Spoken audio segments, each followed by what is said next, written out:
Hi, welcome to Battleship Cove. I'm Tom Lowney, gunner's mate retired, here to give you a little insight into the history on naval warships. Now, this is the time of season, Christmas, the holidays. We want to wish you the best holidays time. Merry Christmas, Happy New Year. But we want to take you what happens in depth to a ship. When she's underway out there and serving our country, keeping us safe and sound, they're out there 24/7, continually in harm's way. So what do sailors do for Christmas? Well, we're going to give you a quick little walkthrough and show you how a ship becomes a family and a family celebrates the holidays. So if you come with me, we'll stop in the wardroom. We'll show you what happens there. All right, we're coming up here on what's called the wardroom. This is the officers' mess. This is where they would have their meals and relax as well. It also serves as a lounge for the officers. Not the captain. The captain has his own mess, but this would be the senior staff, the junior officers. They would eat here too, but they'd eat in shifts. So we're going to take you for a quick little tour in here and explain about Christmas meal. Come on in.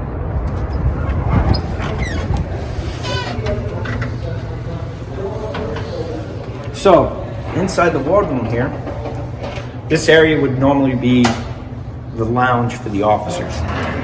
So you would have chairs and lounge area here, and then the messing would be up over here. Now that's changed because when she came out of the mothballs, they had to have a galley area for the public. As you see, these are regular folding tables. It's not as used to be, but pretty close. If you want, you can kind of just walk around and look, but get the feel that the officers had to eat in shifts. There was hundreds of officers here. They all can't eat at once. Plus, you also have to have watch standards because the ship has to continually operate, so you can't have everyone out to lunch. So in shifts, they eat through the mess. And they call it a mess because it is an old military tradition at the eating area called the messing area, where the people would make their messes. Meals are messy. So as you walk through here, you also see what we have now as our snack bar. And that is originally the pantry for the officers. Their food would be brought up through a dumbwaiter from a galley below. So directly down the next deck level is a galley. I'm going to show you where they have an actual dumbwaiter. Right here is the dumbwaiter that would go all the way down to the officer's galley, as well as up to the admiral's pantry and the captain's pantry. So the big meals would be cooked up down below, and proportionate size would be sent up through a dumbwaiter, just rope-operated dumbwaiter. So there is an elevator on a battleship. It's just hand-operated, not motor, hand. Okay, now we're coming down at the bottom of the dumbwaiter is where the officer's galley is. This is where the majority of the food was prepared, pre-prepared, and sent up. So as you can see over to the left here is the dumbwaiter. And that's how they would send the food all the way up to the captain and the admiral. And the meals would be brought in. It usually be brought in the door over here into the pantry, where they'd either reheat it, segregate it for separate plates, and then it would be dispersed by the stewards out of the pantry. So your pantry would be right here. There would normally be a bar set up here, kind of a countertop area. We'll eventually replace it because we do have replacement parts. It just takes time to do all that. But you would have everything prepared down below, brought up, portioned in plates, and served out to the officers. Officers had their meal service. You know, they're officers. They have that privilege. They earn it. They learn. They pay their time. Now they're going to do their time. So they get to eat here in the wardroom. Now for the holiday meals, that would be a big thing to do. Turkeys, hams, potatoes, the whole 9 yards. We'll show you a menu. You can see what crew used to have for a holiday meal. Because it's a very important morale booster. Think about this ship was at war for almost 3.5 years, almost continuously. And you had to keep morale up. Letters, all little things you had, well, the ghee dunk, the ice cream parlor. You had all these items that were to keep the crew somewhat motivated and happy but also a reminder of what you're fighting for, your freedoms, your liberties, but they're out there defending our freedoms by making sure aggression doesn't progress to this side of the country. So we want to say a special thanks to all you sailors, Marines, airmen out there doing the job. Thank you, God bless you. Merry Christmas and Happy Holidays. Thank you much.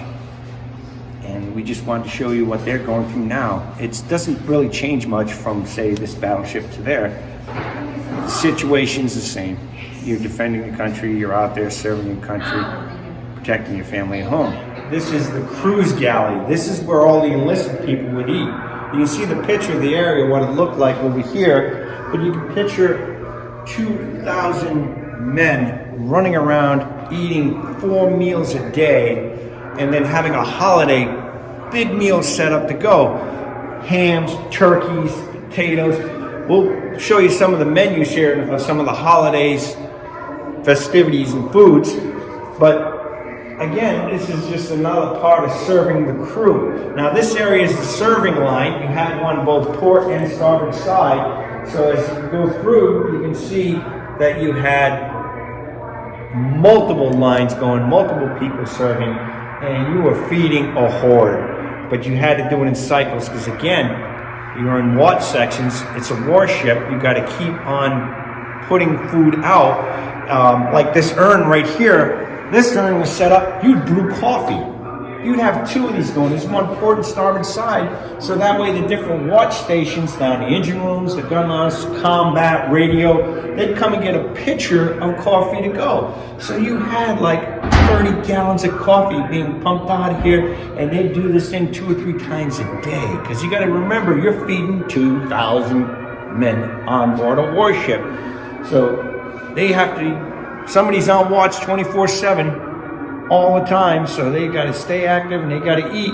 And you see pictures actually from the crew on what they ate and what they ate with.